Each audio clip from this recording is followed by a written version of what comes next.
Hello guys, Regil here of Archaeologists. Today, we're going to do a short unboxing and also reviewing the Sama Gears A40 and A40L air coolers.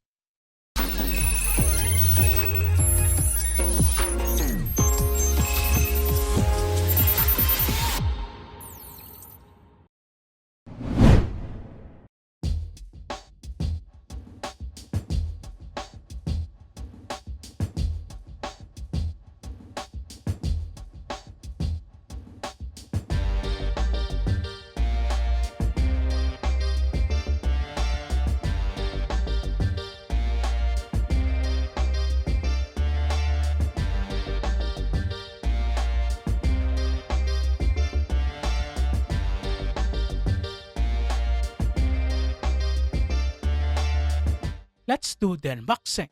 Since they are in the same series and have almost the same specifications, I'll just focus on the A40's unboxing.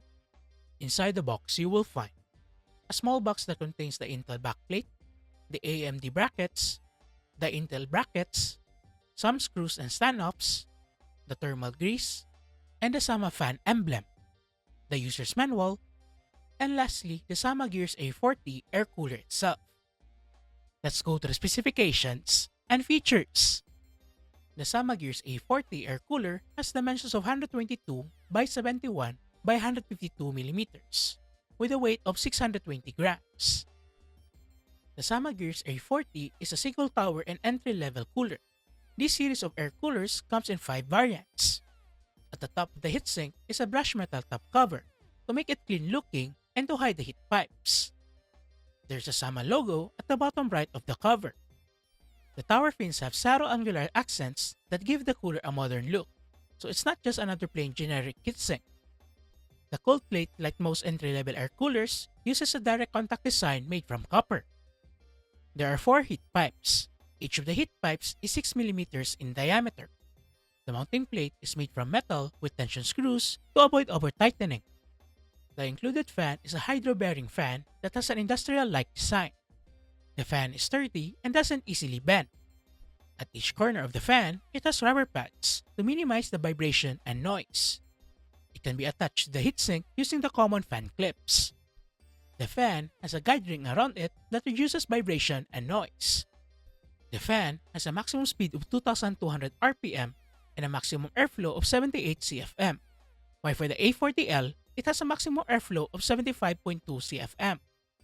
The fan can be controlled using the 4-pin fan connector, while the A40L can be also controlled using the 4-pin fan connector, and the RGB lighting using the 3-pin ARGB cable. Let's install the air coolers.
Here are my final thoughts.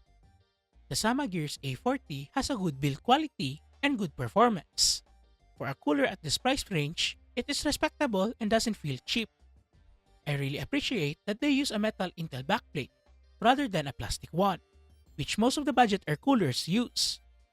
Temperature-wise, the A40 performs slightly better than other single tower coolers I have tested, Though, cooling result will still vary depending on the platform you use, or basically it's a case-to-case basis. Installation is straightforward and easy, even for a beginner. It is easy to follow. Just read the user's manual and you are good to go. As it comes with 5 variants, it allows you to choose the right design you want for your build. If you want a sleek black air cooler or one with RGB lighting, Sama Gears has got you. Overall, the Sama Gears A40 air cooler is a good entry-level air cooler that will do its job, offering good build quality, performance, ease of installation, and module options at the entry-level price. You can buy the Sama Gears A40 for around $17.75 or 1,050 pesos, and the Sama Gears A40L for around $15 or 895 pesos at your nearest Sama Gears affiliated online and physical stores. I hope this video is informational for you. For more videos, click on the subscribe button and follow my Facebook page.